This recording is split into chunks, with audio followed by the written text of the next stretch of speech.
Okay, so this is a impromptu discussion by the Workers' Voice Socialist Movement uh, dealing with the issue of an imminent government shutdown, all based so-called uh, falsely and in the most confusing manner that the deficit is just grinding the whole government to a halt, that it's based on mismanagement, government overspending, and it's destroying everything.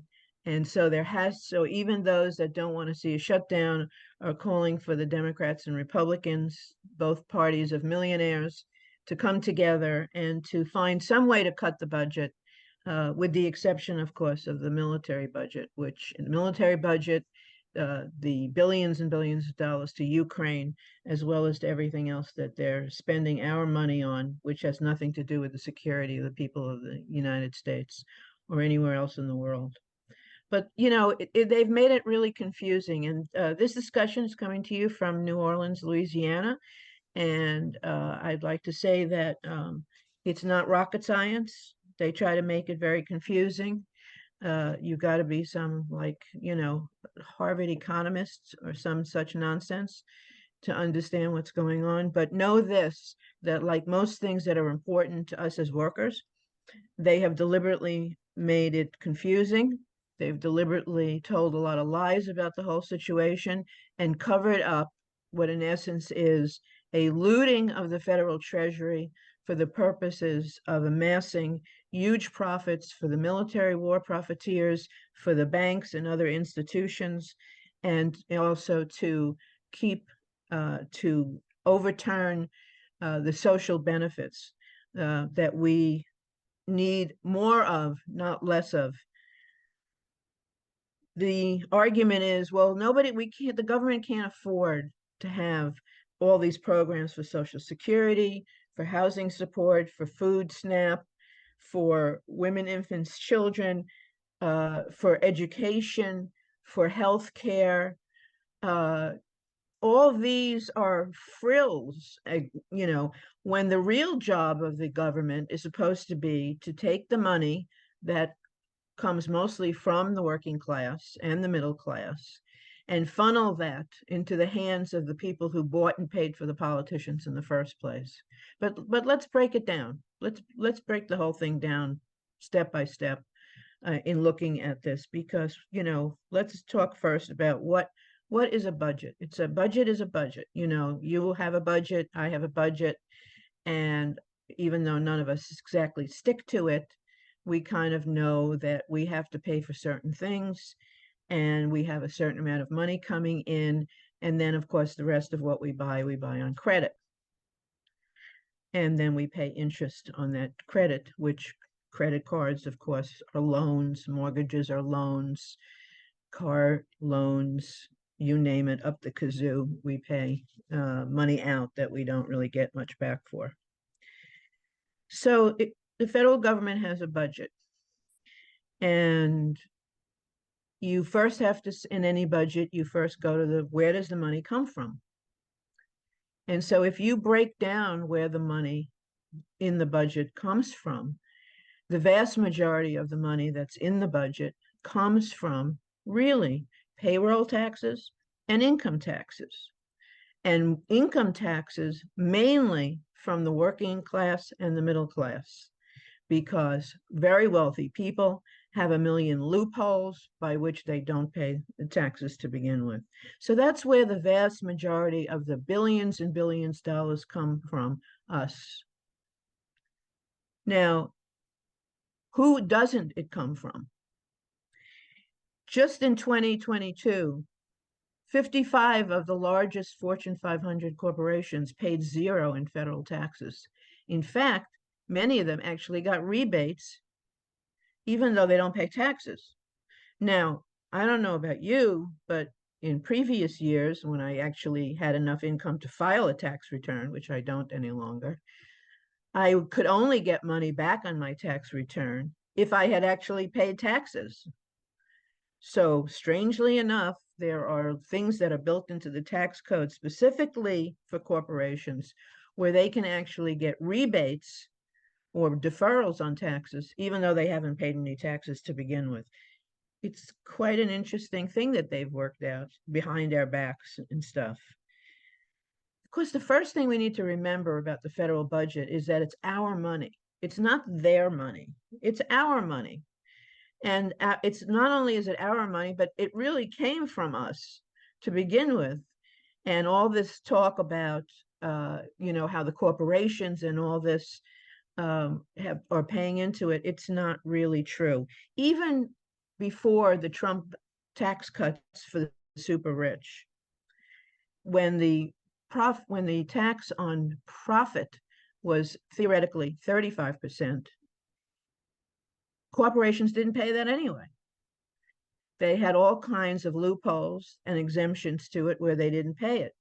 Now, you take corporations, for example, where you might have Chevron oil company, which is supposed to be paying 17% on windfall whopping profits, while they were charging us more for gas and charging us more for, cooking gas or gas for your car, which in most parts of the country is a necessity, not a luxury, because there is no mass transit for the most part.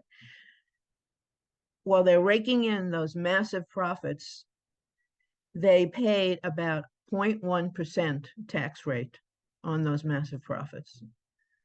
In other words, even if the tax codes were higher, again, which they should be, it doesn't mean that the corporations, through their purchasing the officials in the government, who then draw up tax codes that we know nothing about for the most part, they wind up paying not even what they're supposed to pay.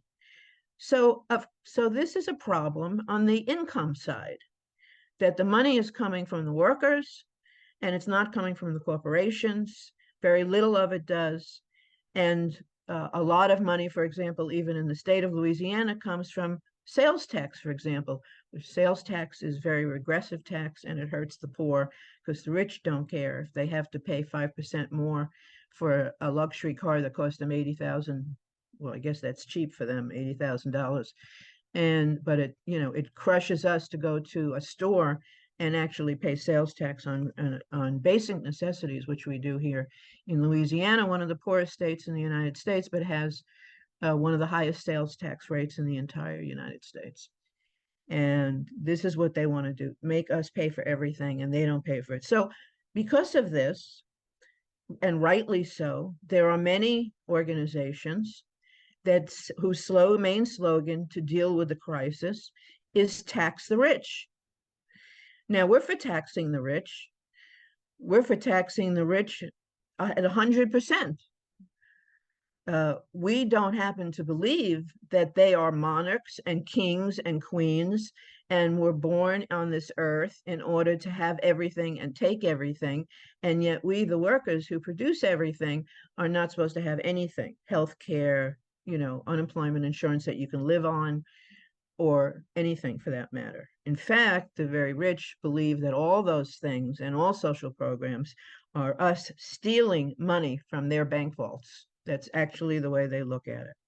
So it's good to say tax the rich, but and that the Biden administration said, oh, it's such a shame that the oil companies are charging these terribly high gasoline prices when they're making massive profits during the whole height of the pandemic. And the government did nothing to stop them. Nothing. Like it couldn't. Like, hello. Of course it could have put a price freeze on food. The food corporations were making record profits. The gasoline was making record profits everywhere. They were blaming it on transportation problems and this and that and everything else and so on. But the problem with just limiting yourself to saying tax the rich or tax windfall profits is what happens to the money, which they're not going to get passed anyway. But even if they were able to, what do they then use the money for? It's money coming in and money going out. And then there's the question of, if the money coming in is not enough for the money going out, then they need to take loans and those loans come in the form of selling U.S. Treasury notes for which they pay money and interest on. So the next thing the issue is, yes, we agree, tax the rich, tax the corporations, tax the windfall, but it doesn't, if everything winds up in the hands of the corporations, then we'll get what we have now. What do we have now in terms of where money is spent? Remember, it's a budget, so you've got money coming in, which we've established comes mainly from payroll and income taxes. And that major corporations, the most profitable ones, are paying nothing, and those who are paying something are paying well under what the tax code is that they're supposed to pay. And they did that even when the tax rate was higher, and now that it's much lower, they're paying practically nothing into the federal taxes. So that's the income side of it. So it's our money. Now what happens to it? So you've got this federal budget, and in that federal budget, there's this whopping category called military spending. Military spending that is supposed to be for our security, but is the source of all of our insecurities in reality. And it's an addiction to looting the federal government in order to pay for two things. One, a military that goes around the world in over close to 900 military bases that the US has around the world. That costs a fortune. Why are they there?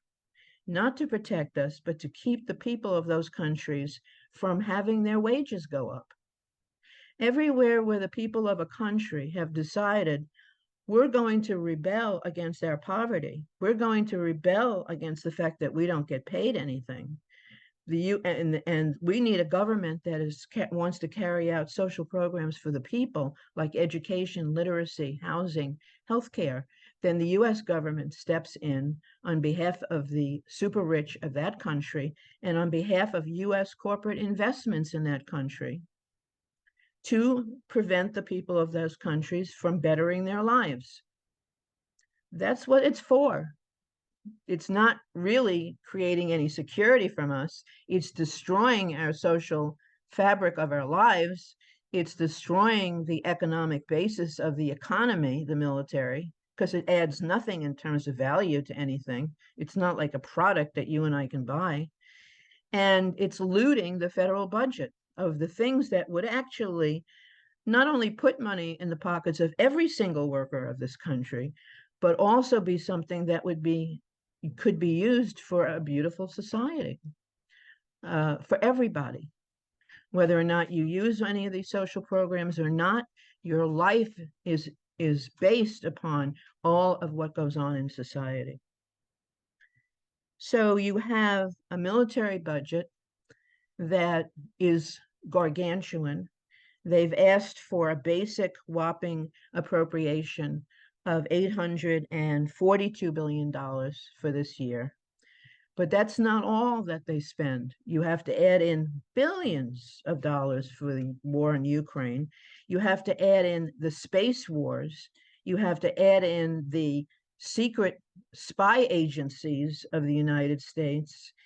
You have to add in Homeland Security and FBI and all their repressive apparatuses.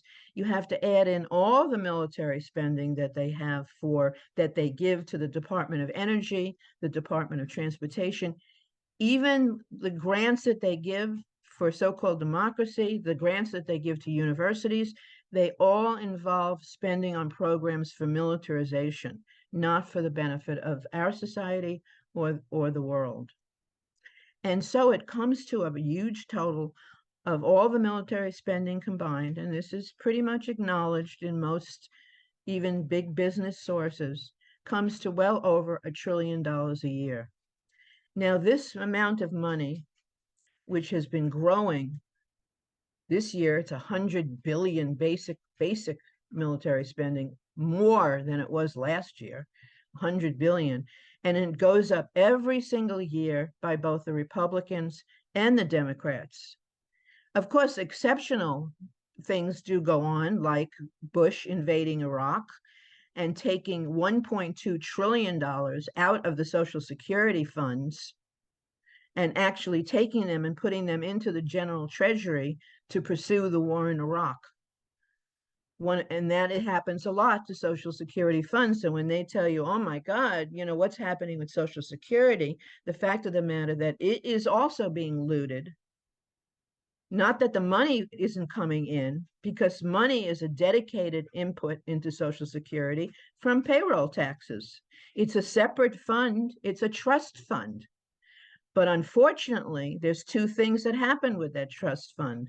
One, politicians who don't have to worry about Social Security because they're all billionaires for the most part, or else when they retire, they get paid $50,000 to speak to some military corporation at their annual picnic, or in our case, crocodile hunt with Trump and Landry and the rest of their good old racist buddies here in Louisiana.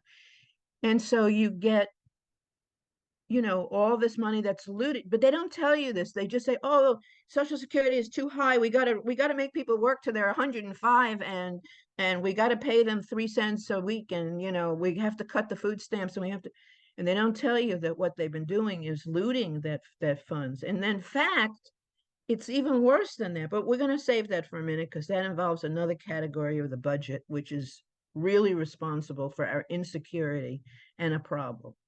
Because of over the decades, the military spending has been so huge, not the spending on social programs, not the spending on children or education, which isn't even 1/10 of the military budget or anything like that. It's all by an escalating cost of the military budget each year. There hasn't been enough money coming in due to the fact that corporations were not paying that money. But even if they had, it would still all go to the same place. That's the problem with that slogan alone. But the military budget has been taking up the gargantuan part of the federal budget, looting the budget. And, you got to remember that the vast majority of that military budget goes to the arms manufacturers, who this year are making record profits and are producing record amounts of weapons. And they are so thrilled with the war, with the U.S. involvement in promoting and being responsible for the whole war in the Ukraine, and then having their buddy Zelensky, who was just honored alongside a Waffen SS commander of Second World War, where the Canadian legislation got up and gave this Nazi a standing ovation. Whoa, can that be true? Was this guy really got a standing ovation? It was in the Waffen SS, the Nazi SS. Yes, it's true. And so you have to really look, what is this about? Is this about democracy? Is this protecting us? The US has 900 military bases. The Russia has like 6. China has 1 foreign military base, and it's mostly a depot for logistics in Djibouti, and U.S. has 900, and a lot of them are actually surrounding Russia, with nuclear weapons.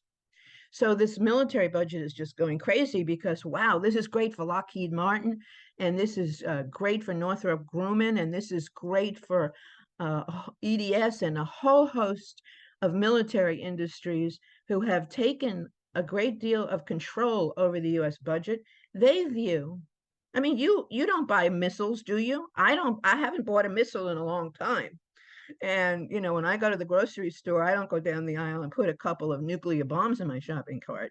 This is all both looting the federal budget in order to pay for these war profiteers, and also forcing their sales, as the U.S. government acts as a sales agent for the military corporations by hosting arms and weapons fairs several times a year, and authorizing and forcing, in fact, governments by virtue of agreements that they make for those countries to get loans. You have to buy weapons from the war profiteering weapon makers. It's an industry.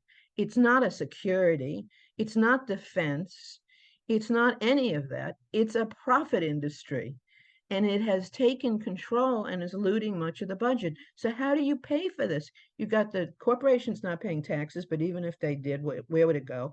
And you have this immense looting of the budget by the military. So what do? You do what we do, uh, we go to a credit card.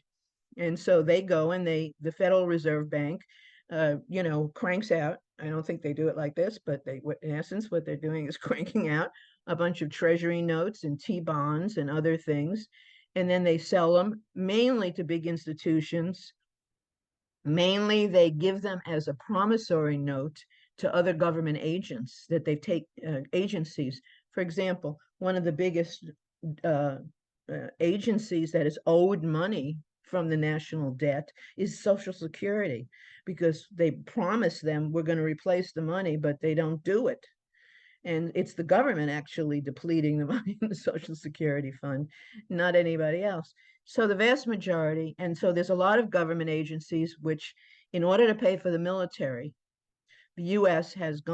government, the Congress, has gone ahead and sucked money out of important social agencies and then promised them, well, we'll pay you back with these bonds.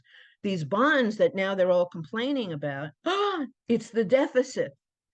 How did this happen? How did it's government overspending. If I have to use my credit card to repair my car, then there's something I'm doing wrong. Like, I don't get enough money to not use my credit card to repair my car. I don't know about you. Maybe you're doing better than me. I hope so.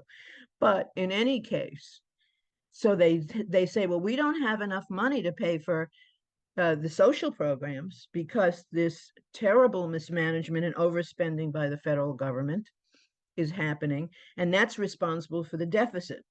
Well, wait just 1 minute. Now, this is going to require a little rethinking on everybody's part. Is the deficit an issue of mismanagement? Or is the deficit something they really want? After all, has there been one single time that Congress has proposed a cap on the interest payments of credit cards? Never.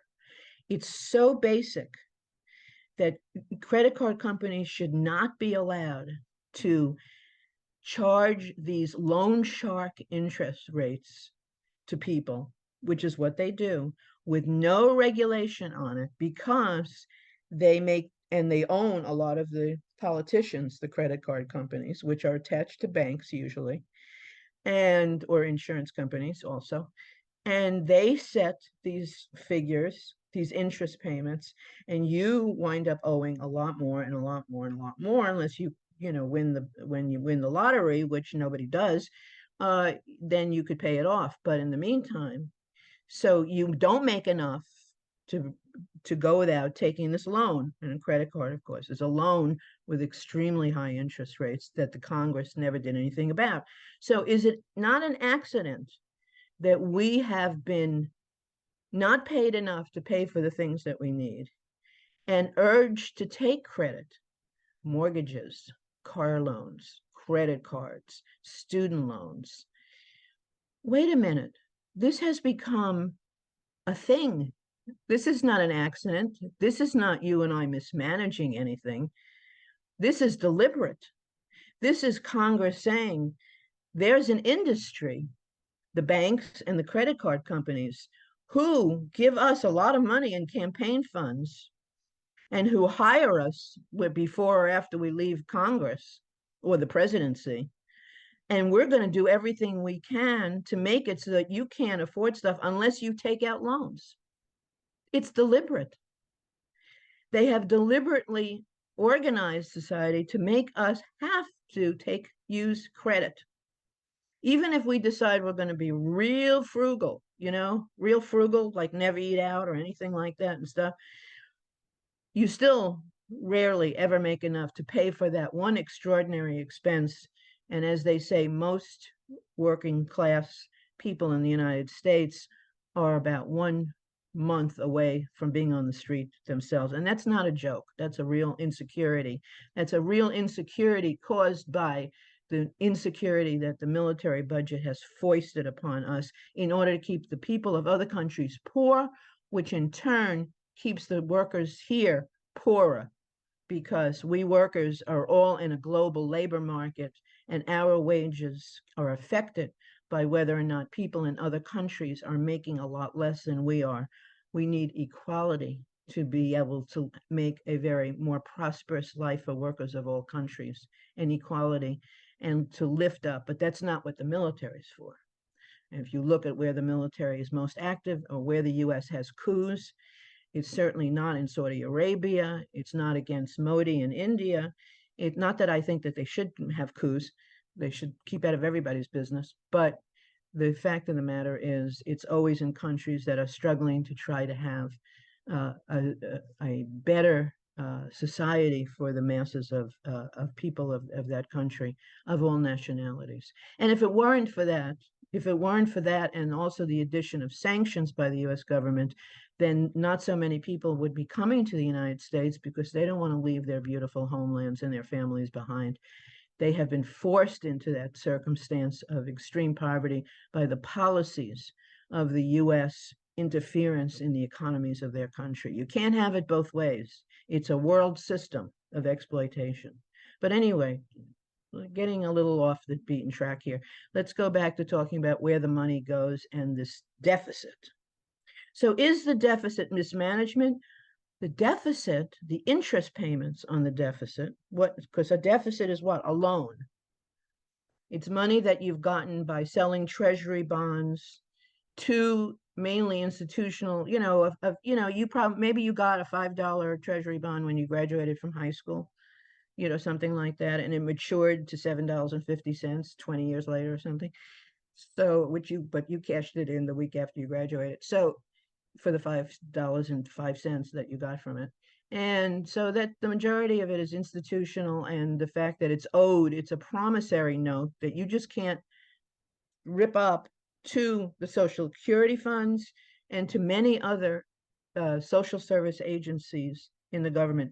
The other place where money is owed to, besides these big institutions that profit off the debt, and they don't want the debt to go away because it's, hey, the business of banks are loans, because that's how they make their money, off of interest payments, right? Whether the loans are to you and me or the loans are to some corporation, they make money from that. It's a deliberate thing, a loan. It's not a mismanagement. It's a big part of US economy, capitalist economy, are banks and loans and credit and all that. And it's written into lots of US laws and codes to protect this. And it's a very deliberate policy. So you also have a lot of this deficit money, this interest that is owed to pension funds. Pension funds. So you want to, you got to pay that money back to the pension funds.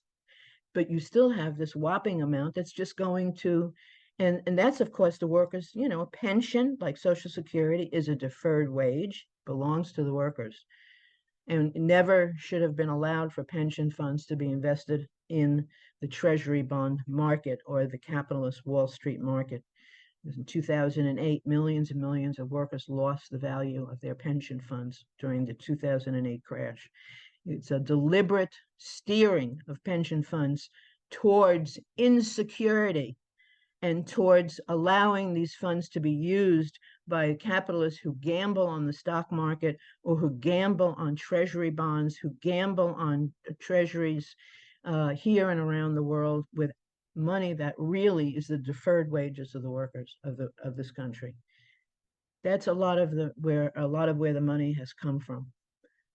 But here's what you're not going to believe. How much is the interest payments for this year, 2023? Well, I know you can't say it. I'm waiting to hear back. And of course, like, what's wrong with me? That I'm not hearing anything. You're out there and I'm over here. And it is a whopping total of $663 billion. And wait a minute, it's worse than that. It's tax exempt. So you've got this, you think that's an accident, that's a mismanagement. That is the deliberate spending of more money than the budget has because of the military, and then taking out loans in the form of treasury bonds. And you have this big deficit, which includes interest payments because the deficit are loans. And then you have all these institutions and banks that are getting rich from it. It would be like saying, well, we've all mismanaged our money, so we're going to shut down the credit card industry. Well, great, cancel the credit card debts of every worker in this country. We'll start over again, raise our wages, cancel the credit card debts, free education, free health care. That's what our tax monies should go for. Exactly what they say it shouldn't go for is exactly what it should go for. So it's not about paying taxes, really. It's about what you get for it, which we don't get very much for it. But yet you've got, so what else do they spend money on? So they've got over $1 trillion for the military, about 60% of which goes to war profiteering corporations. You've got $663 billion going to interest payments, some of which need to get put back into Social Security and pension funds, but the rest of it goes to bankers and other institutions that do not need to get repaid. And then you've got another category of spending. What is that? Well, if it isn't bad enough that the corporations are not paying taxes, let's just give them a whole lot of money. We don't want to give, you say, oh, we should have money for welfare. You know what a person on welfare, money for aid to needy families is in Louisiana? I don't think it's much different anywhere else around the country, frankly. It's about $70 a month. Like, get over yourself with this nonsense that you're spewing in order to cover up for the fact that you're stealing money from all of us. And we're supposed to blame somebody who gets $70 a month, or someone who's getting an unemployment insurance check after they've been laid off that they can't even live on. And we're supposed to blame them instead of blaming the war profiteer companies, or blaming the banks, or blaming the handouts that they give to the corporations and the fact that they don't pay taxes. Everything they do is geared towards switching our direction. It's like, switch. Don't look at us. Look at them. Blame the immigrants. Blame trans people. Blame everybody, but not the banks, not the war profiteers. Don't question that. That's supposed to be patriotism and national defense. Like, to me, security is, you get old, you have enough money to live on. To me, security is, you do your best to contribute to society in many different ways, whether or not you go to a job, or you're taking care of somebody at home, or you're helping in whatever way you possibly can. And as a result, you have a place to live. And so instead of this, everything is for profit, your utilities, you name it, even schools for profit. It's 100% charter here in New Orleans, 100% profit. It's a corporation. They don't produce education, they produce profits. The food corporations, which have made record profits, they don't produce food, they produce profits. It's all a commodity to them. Education, kids, whatever, give them anything, give them lousy food, give them high prices, give them lousy education, but hey, we're secure, we're being saved from I don't know. So it's so ridiculous if you really think about how big and threatening to our security is the U.S. military, and not just the budget, but also the fact that it's holding back any genuine and real attempt to stop the explosion of fossil fuels. They have totally made it seem as though our livelihood is dependent upon fossil fuels. It's absolutely nonsense. There's no reason why workers who work in that industry, say here in Louisiana or anywhere else, and all of us who use fossil fuels, that over a period of adjustment, we can't be adjusting to something else. And why is there not a special fund and money taken from the oil companies every year and put into the hands and control of the workers from those oil fields, who, boom or bust, are always there risking their lives for these corporations, and that they should be able to control a fund so that they can be part of deciding how renewable energy should be and what the wages should be, and that they actually have a voice and a say in these things, instead of letting some right-wing mouthpiece speak for them and tell them that their whole fate, well, maybe their fate next week depends on their continuation of fossil fuels, but their children's fate is going to be nothing, as they're predicting that New Orleans is not even going to be around in 2050 because of the erosion. We're already a bowl. We're under sea level here. So We just go on just destroying the planet. Like as if you have to destroy the planet in order to be able to have a, I don't know what, there's no alternative. It's pathetic. I mean, uh, you have all these think tanks and all they do is sit around all day collecting a lot of money, going to getting their fancy degrees, and all they're doing is plotting on how to keep going to get profits the way that they've always got it. And that's at the expense of society, not in order to enhance society in any way. So you've got, okay, so let's just take a break here for a second and say, okay, so you've got money coming in, which comes from the working class and the middle class, almost exclusively. You've got corporations of all kinds, including military corporations, including those who are making whopping record profits, not paying taxes that they should be paying, if any at all that they're paying.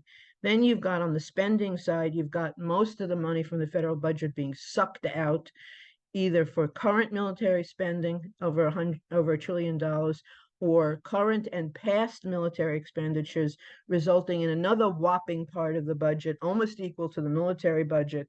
This year, $663 billion going to interest payments. If you just took that money, the 663 billion in interest payments, and you could put it back into Social Security, not back into interest payments, put it back into the pension funds.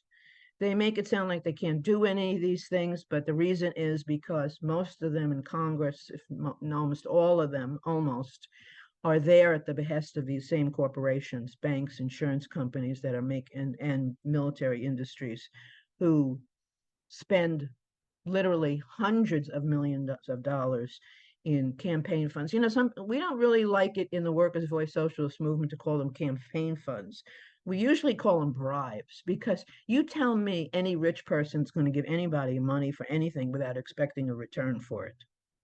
I'm sorry, but it's all a system of bribes, and it's all a matter of huge, big money deciding who the candidates are going to be and controlling the mass media. So here, there's not a single thing about what they say about the budget and the deficit that is true. It's not mismanagement. It's not spending too much money on social programs. It's not an accident that there's a deficit. It's a deliberate policy in order to ensure money is spent on the military corporations, the war profiteers, and of course, these huge gargantuan subsidies that go to fossil fuel corporations still, and every year they're still getting subsidies. They're getting subsidies for the LNG tanks here, which are destroying the Gulf Coast.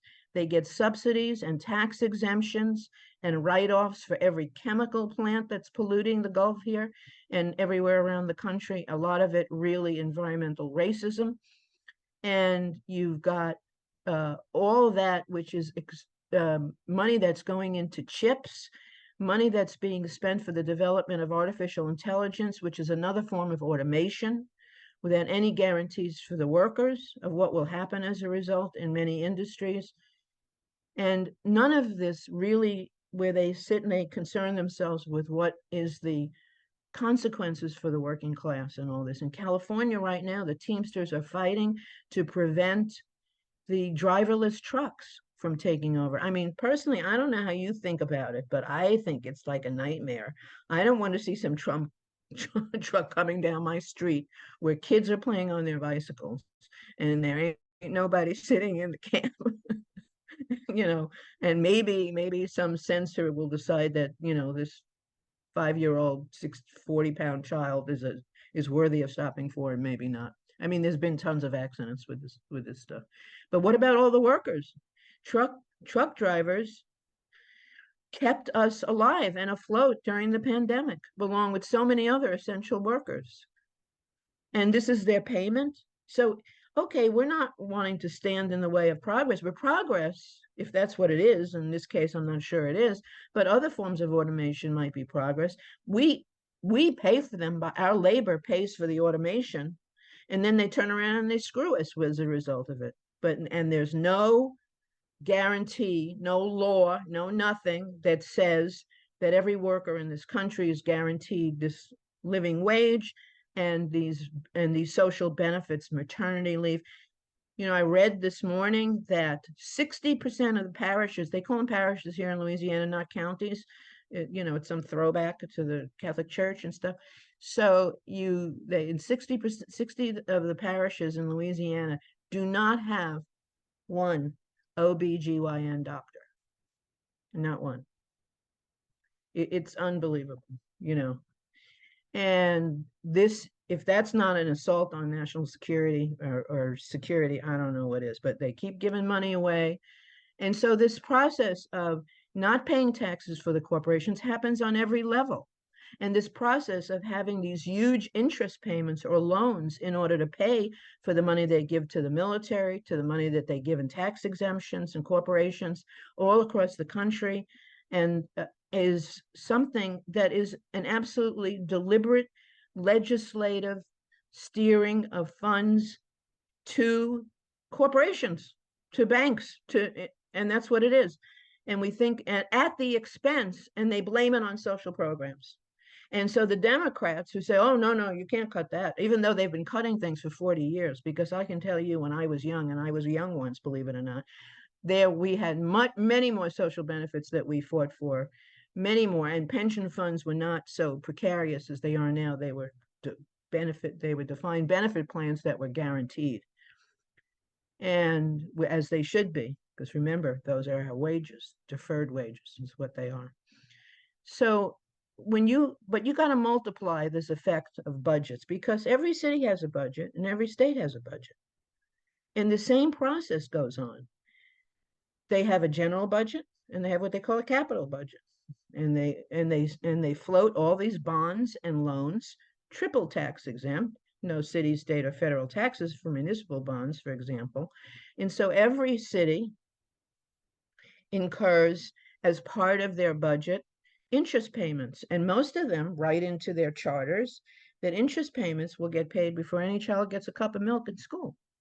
That's how adamant capitalist governments are in ensuring that this system that they set up, which is harming the social programs, not because of the social programs, but is harming the social programs, goes to them before it goes to any of the people that should be benefiting, which is what government should be for in the first place. It should be people, like yourself, like us, who are running things in a society that's not built on profit, but that's based on the public ownership together of everything and planning and equality. Oh my God, that sounds like socialism. Well, it is, but we don't have that. So what we have now is we have handouts galore. We have city, state, and federal governments that are all bought and paid for by the rich.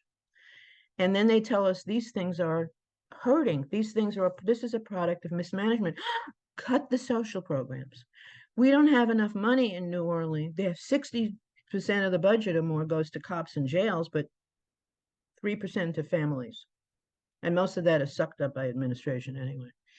And then they want to yell and scream about all the various problems in society, but they don't want to really do anything about it because it's deliberate. It's not an accident. It's not mismanagement. It's not the social programs. It's the robbing and cheating of those ultra rich who don't pay taxes and then who wind up with getting tax money on top of it all, and threatening the whole world with a tremendous new buildup of nuclear weapons. By the way, where's this money going? Well, Lockheed Martin has just produced a new nuclear B-1 bomber. Nuclear B-1 bomber. The U.S. has 6,000 nuclear warheads, but it needs a $800 million, and that's of course the contract price of probably be twice that much. B-1 nuclear bomber, to threaten. Frankly, I don't feel secure because of that. I feel like, oh my God, what's going to happen to my Social Security check? Because they want to cut Social Security. They want to say there's no money, even though they stole money from the Social Security funds to pay for the military, to pay to invade another country. Wow, we got to wake up. It's not really complicated. It's a budget. So you got to ask yourself, where's the money coming from? Whose money is it? Where is it going? Should it be going there? And are what they telling us is the problem why we have to cut social programs real or not? It's not. It's just not. What we need to demand is for the national security of the working class of the United States and the world is we should be demanding that these war profiteering corporations don't get one penny, not a penny of our money. They're supposed to be very patriotic, aren't they? Oh, very patriotic. Let's build bombs as long as we're making a profit from it. And we're not going to give that interest money to these bankers. What do these bankers do? Nothing. Cut the interest payments to the banks, cut the military budget, cut the subsidies to the chip makers and the oil companies and the LNG tanks and all the rest of them. Collect taxes from the corporations and the super rich and increase Social Security, increase education, health care for all of us, and so on. But let's get it straight. This is not a debate between just the Democrats and Republicans because they all serve the same masters. Oh my God, you think, am I losing my mind? You see an article about the whole situation with the government shutdown and the deficit, and the Democrats are screaming that the Republicans are not patriotic because they're trying to hold up the defense authorization budget, which then really not. They're just using it as a means to hide the fact that they just want to decimate anything that's useful to the people and try to justify their position. The Democrats are not much different in this. If you don't, you can scream and holler all you want. Oh, we're not for doing that. But what we are is we're for raising another $100 billion in the military budget, and we're building nuclear weapons, and we're doing it. You can't have it. It's guns and butter, folks. Guns and butter. And what we need is the butter, not the guns. So we have to be very clear in all this. We don't want to see a government shutdown. We say if you want to shut down something, shut down the Pentagon, shut down the interest payments to the banks. But this is all deliberate on your part. You all serve the same masters, and we're not paying for your budget. We're not going to pay because you want to have an austerity budget. In other countries around the world, banks have tried to impose cuts to social programs around the world. And tens of thousands, hundreds of thousands of workers have come out and marched against these cuts to social programs. It's about time we started doing the same thing and not to believe all these media, these monopoly medias, which are all linked into the military industries anyway, all of them, NBC, CBS, Fox, all of them, they all sing the same tune, and you can't get a word of common sense out of any of it. But the first thing we need to be clear, so when they say, oh my God, this deficit, then we say to them, oh my God, this military budget, oh my God, these interest payments, we got to cut them because nothing could be more important than making sure that we're taking care of every person, that every single worker and oppressed person in this country, and to live with cooperation and equality with the rest of the world. We need peace, not warfare. We need money for people's needs, not militarization. We need money for education, not for cop cities. This is what we need. But we've got to be very clear and not get sucked into what they're really trying to do. They're trying to say that the government is a vehicle solely for the purpose of transmitting money from your pocket into the pockets of the super rich and the war profiteers. And we're going to say to them, get your hand out of our pockets and you can shove your military budget. And we're going to get out there and start organizing that way. There's anti-war demonstrations coming up, but they got to link themselves to these demands because these demands are something, if they get away with it, if they either get away with what is being demanded by the extreme Nazi-like freedom, so-called misnamed free, whenever they want to disguise what they really are, they misname themselves, right to life, which is really right to die, right to work, which is really right to starve, Freedom Caucus, which is really, repression central. They always call themselves something, the prosperity group, when what they're trying to do is impoverish everybody. Well, we have to decide. We got to first understand what the hell's going on. We got to be able to stand up and say, you're lying in order to keep the money flowing into your pockets, from our pockets to your pockets. We know what's going on. We know this is a bunch of malarkey. And we're going to put the second part of it is we're going to organize to fight you. And that's what we need to do.